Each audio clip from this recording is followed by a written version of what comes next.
Welcome back to Fasten Like Nails, brought to you by Lamplighter Ministries, a broadcast that brings hope and invites insight on the topics of marriage, parenting, character development, and career excellence. Let's listen in. Welcome to another podcast of Fasten Like Nails. I'm Mark Hamby, and I'm with, via phone, Peter Moreton from England. I met Peter at a studio where I wasn't quite sure whether I wanted him to be in the part because it was such a short part. I didn't think it would pay for itself. I'll never forget, Peter, what you told me that day. Do you remember that? Probably not, no. What was that? You looked at me and you said, Mark, we'll make words have wings today. I'll never forget what happened when you did those lines. I almost fell off my chair. I had never heard anybody express words like that in my life. Peter, have you always wanted to be an actor? Did you grow up wanting to be an actor? How did you get started in this? Well, I wanted to be a pop singer, and my dad wouldn't let me.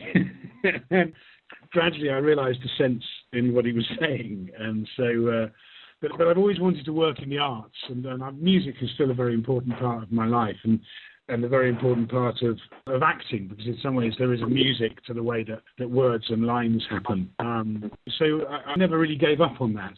I've always worked in the arts. Even since I was a young lad at the age of 3 or 4, I was sort of jumping up and performing and doing things. So yes, it's never really been something I've managed to avoid. Peter, when I first met you, you're the one that coined that phrase that I had never heard before, that words have wings. What does that mean? It's very difficult to explain, but in some ways, when you hear a word, the meaning of the word is so much to do with the sound of the way it's said. So you can say any word and convey many things through it. And in some ways, just the use of words allows emotions and feelings to fly. You can say the word love, for example, in different ways, and it will have a different meaning. But love, the word flies through the air from your mouth into someone's ears. The truer the wings, the better you hear the meaning behind the word. So in some ways, it's about communication, but it's about connection as well. It's about connecting people. The reason I would love to fly is because it means I would be able to get to other people quicker. Okay, so just today I was listening to an audition. It sounded like the person was reading his lines. Then I listened to Sir Knight of the Splendid Way, and I listened to what you did in that. And Peter, I've listened to it over a dozen times so far, and each time I've listened to it, I've wept.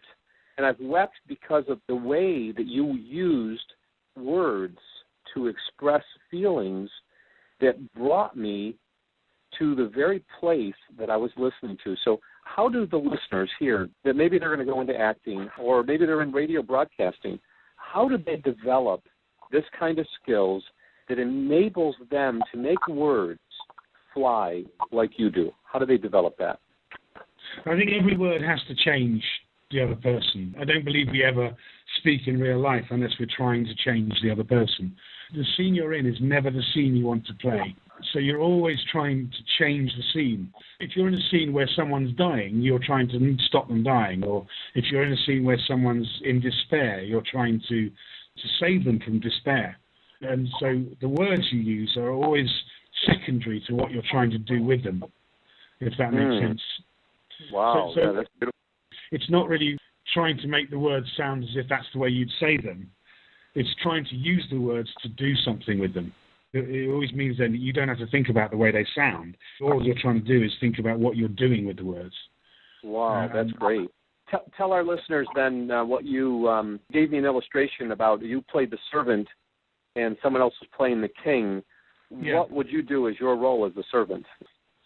Well, my job is not to play a servant. My job is to create a king. It's not about me being a servant. I can't be a servant. In some ways, we don't go into a room and say, right, I'm going to be Peter Moreton now, or I'm going to be Mark Hamby, or you don't go into a room to do that. What you go into a room is to be in the room and play the situation and make the situation work for you in some ways. Now, one of the barriers you have as a servant, if you're in the room with a king, is that you're in the room with a king. So in some ways, your job is to create him as a king, as an actor, or to create someone you love as your lover, or to create someone who is trying to kill you as a dangerous person that you're frightened of. Your job is to make the other characters exist around you. and then people decide who you are. But it's not for Wow. you to tell people who you are. That's for other people to decide. That's the audience who figures that one out. Peter, in so many ways, I think you just defined what marriage is and what it means to be a Christian. That Yeah. our role defines who others are, and we don't live for ourselves. We live for others. Wow, that's I've never heard that before. That's amazing. That's beautiful. I think that's true, and I think our role as Christians is to bring the kingdom of God and to find it in the people around us, to encourage that out in people. You see that in the Bible stories of Jesus. You see how he takes people that other people just have written off and condemned and helps them find the kingdom within themselves. And I think that's a hugely important thing for us to do as Christians, but also that's a hugely important thing for actors to do, is to create people around us and to make them better, you know. I hope our listeners are able to hear your words right now, because I know there's some distortion, but I'm hearing you clearly, and God is actually using what you're saying right now to just really penetrate my own life. And this affects me as a person. This helps redefine. This actually helps redefine who I am, because who I am is who I make others to be. Oh, yes, our job is to find, Jesus says, if you help a stranger, then you're helping me. That means that our job is to find Jesus in a stranger, to every stranger. And hopefully then the stranger will be able to create Jesus in us. I think it's a mutual, which is what we call to be. It's Christ-like. And I think it's a mutual thing. But it's always sort of, I don't know whether it's right, I don't know if it's true, but for me it's always useful. Yeah, I think it's both right, true, and useful. Okay, well, so we've got students of all ages listening right now. If they wanted to pursue an acting career, and you were counseling them, what should be the steps that they should take to cultivate and to reach a high level of excellence in that field? Okay, to reach a high level of excellence, I think is to give up any idea of being a star, to forget about the idea that you're ever going to be famous, and to focus in on the craft and the idea of what acting truly is, which is about exploring the human condition.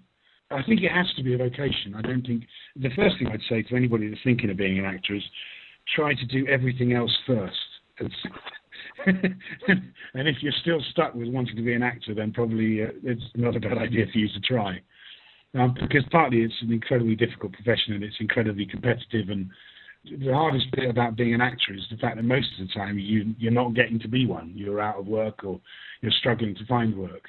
But if you can find work and to do it, then it's about to be honest.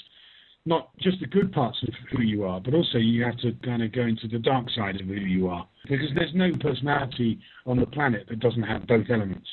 And if you want to be a good actor, you have to be able to explore both sides in order to be truthful and honest. You know what I heard you say in the beginning is that it reminds me of what Jesus said, that if you want to gain your life, you have to lose it. Yes, yeah. That's it. It goes back to not thinking about what's my character, but what are the other people's characters. Good acting is where you give up trying to take the stage. And almost your job is to make the other people look brilliant around you. Make the other actors look great. And then your job's done. Wow. Wow, that is just magnificently beautiful. That is the Christian life.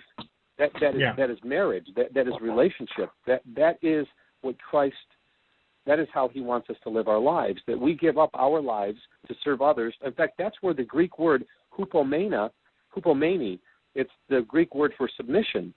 And when we submit, what we actually are doing is we're placing ourselves under in order to lift up other people. Yeah. But I think service is a good word. I mean, the other side of it, your job as an actor is to serve often the text, the playwright. So in some ways, you're a conduit for somebody who's already created something, and your job is to make that come alive as well. So it's not just the characters around you, it's the playwright. Often the director has a vision, and your job is to enable the director's vision. Sometimes, the producers put money in because they've got a vision, so you have to make that happen. And there's no room for you. If you try and bring you in, then there'll be a car crash. Peter, what made our first guild so successful is that all of the teachers that were here, they demonstrated exactly what you just said. They were all here to give up themselves for the benefit of others. And it started at our home before we left to come to the Guild. It started with John Fornoff getting out of the car, seeing me trying to get the garbage out, and he said, listen, we don't want you touching the garbage. Get in the car. And then he went there and got all the garbage himself.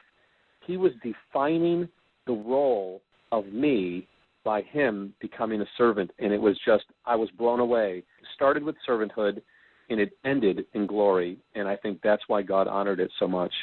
I do want to end, though, with a question here. This has been a marvelous, marvelous discussion. Thank you so much. But as we were looking at your biography and, some of the plays that you've been in, some of the titles I looked at and I thought, oh, dear, these titles seem to be questionable. And then I called you with a concern, and you answered it just wonderfully and set my heart at ease. Right. How do people that are going to go into acting, and they have to make a choice as to what parts they'll play in, and what, maybe the part they're playing in is clean, but the movie in itself is not. How do you decide what you're going to be a part of and what's honoring to God and what's not honoring to God? How do you make those choices?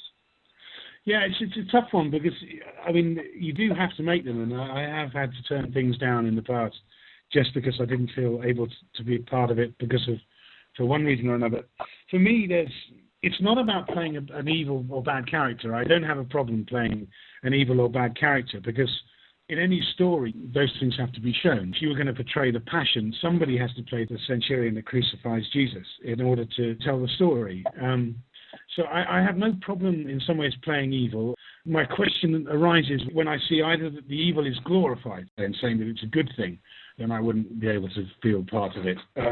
Or if I see no sense of redemption in the narrative, in the story.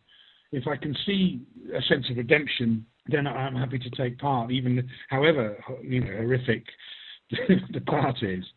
But sometimes you see a play where there is no sense of redemption either. And in some ways, I don't mind that as long as the consequences of that are clear, so that people can see that if you despair is the deepest, the worst sin. It's the one point when you put yourself beyond forgiveness. And if I see that being promoted, I couldn't take part. Those are kind of the areas for me. There has to be a sense of redemption. If there isn't a sense of redemption, then you have to see what the consequences are, which are horrific. And there can't be any sense of glorifying violence or depravity or anything like that. So those for me are the markers. But sometimes the areas can be grey because you have no idea what the editor's going to do. And there have been occasions when I've looked at something and think, in hindsight, that's been turned into something that it wasn't initially going to be. But nothing too bad. There's nothing I'm not proud of, really.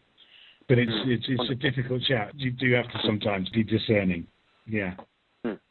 Peter, I don't know. You haven't heard the post-production of Sir Knight of the Splendid Way at this point. No, I haven't. No. Peter, we are receiving calls from around the world right now. We received a call from a missionary in Pakistan yesterday. We're reading emails where people are stopping their cars on the side of the road weeping. In all of my life, I have never heard a more powerful drama than Sir Knight of the Splendid Way. What you did in that drama with all of the parts that you played, right up to the part where you finally reveal who you are, there is one part in there where you say, I am. Peter, I don't remember that being in the script. Well, I hope it was. I hope I didn't make it up. I think you added that, or if you didn't add it, the Lord made you add it, because I don't remember it being in the script. And when I heard it, it was almost like the Word of God just flew out of that drama and just penetrated my heart. It was so powerful. Peter, when you hear this, and when the listeners, you can go to lamplighter.net. You can listen to some of the audios that you have done. If they haven't heard you act on Sir Knight of the Splendid Way, they must get that drama. I have never heard anything more powerful in my life. Peter Moreton, I think I have learned more than I have learned in all the books that I've read on acting. So thank you so much. Oh, well, thank you. Blessings to you and your family. This is another podcast of Fasten Like Nails. Thank you for joining us. We'll see you next time. Thank you for tuning in to Fastened Like Nails. Our mission as a nonprofit is to make ready a people prepared for the Lord, by building Christ-like character, one story at a time. Your prayers are essential, and your gifts are tax-deductible. Visit lamplighter.net/podcast to listen to other episodes. Until next time, God bless.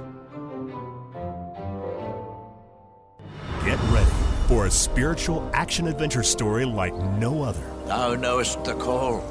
It is inscribed on thine heart. An aged knight gives his last instructions to his beloved student. Am I ready? Fear nothing, only be strong and courageous. But Sir Constant soon faces a treacherous sorcerer knight. What seeks he here?